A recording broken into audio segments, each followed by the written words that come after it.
এখন পর্যন্ত গার্মেন্টস মালিকদের সংগঠন বিজিএমইএ এর সদস্য পোশাক কারখানার ঈদ বোনাস পরিশোধ করেছে ৭৫.৩৭%।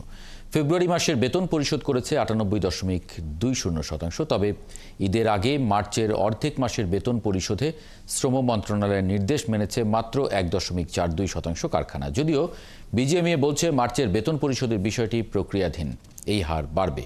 জাহিদুল ইসলামের প্রতিবেদন। গার্মেন্টস কারখানা মালিকদের প্রতি শ্রম মন্ত্রণালয়ের নির্দেশ ছিল ফেব্রুয়ারির পূর্ণ এবং মার্চের অর্ধেক বেতন সহ পোশাক শ্রমিকদের ঈদ বোনাস ২০ রোজার মধ্যে পরিশোধ করার। মালিকরা বলছেন ক্রয়াদেশ আবার কমছে, তারপরও শ্রম মন্ত্রণালয়ের নির্দেশ মেনে বড় কারখানাগুলো শ্রমিকদের পাওনা পরিশোধ করছে। ছোটোখাটো মাঝারি ফ্যাক্টরিগুলোকে অ্যাকচুয়ালি কমপ্লায়েন্সের আওতায় নিয়ে আসাটা সবচেয়ে বেস্ট ওয়ে হয়। বড় বড় ফ্যাক্টরিগুলো সব কিছু আছে, সার্টিফাইড ফ্যাক্টরি, ওইগুলোতে সবগুলো বাইরে ওইখানে দেয়। তো সাব কন্ট্রাক্ট করে ওই ফ্যাক্টরিগুলো কি বাঁচবে? ধরেন আপনি ২০০ টাকার কাজ তারা ৫০ টাকা দিয়ে দিল, তো এই ফ্যাক্টরিগুলো ৫০ টাকা কাজ করে এই বেতন বোনাস ওভারটাইম কোত্থেকে দিবে? যার কারণে এদের এই প্রবলেমগুলো হচ্ছে। বিজিএমইএর দাবি ঝুঁকিপূর্ণ কারখানা চিহ্নিত করে সেগুলো যেন ঠিকমতো বেতন এবং বোনাস পরিশোধ করতে পারে সেই ব্যবস্থা নেওয়া হয়েছে।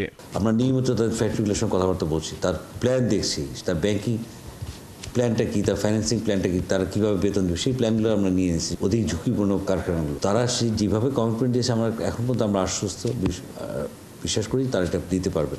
এরই মধ্যে ছুটি বৃদ্ধি সহ বেতন বোনাসের দাবিতে আন্দোলন করছেন শ্রমিকরা।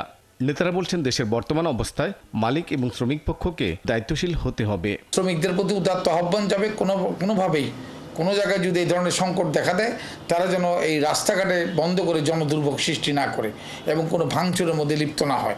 আর সরকারকে বলবো তাদের কমিটমেন্ট অনুযায়ী মালিকদেরকেও যেন তারা তাদের কথা মতো পরিশোধিত টাকাগুলো যেন পরিশোধ করে। গার্মেন্টস বাইং হাউস অ্যাসোসিয়েশনের এই নেতা বলছেন বেতন বোনাস সহ বিভিন্ন দাবিতে শ্রমিক অসন্তোষে কোনো এলাকার ছোট একটি কারখানার সমস্যা হলেও পার্শ্ববর্তী কারখানাগুলোতে তা ছড়িয়ে পড়ে। ফ্যাক্টরিগুলি বন্ধ থাকার কারণে আমাদের বহির্বিশ্বে ইমেজ মারাত্মক রকমের ক্ষতি হবে।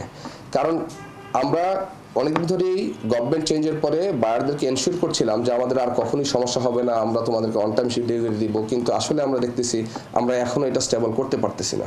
যদিও বিজিএমইএ বলছে শ্রমিকরা যেন পাওনা নিয়ে বাড়ে যেতে পারে সেই চেষ্টা চলবে ঈদের আগ পর্যন্ত। জাহিদুল ইসলাম, ৭১, ঢাকা।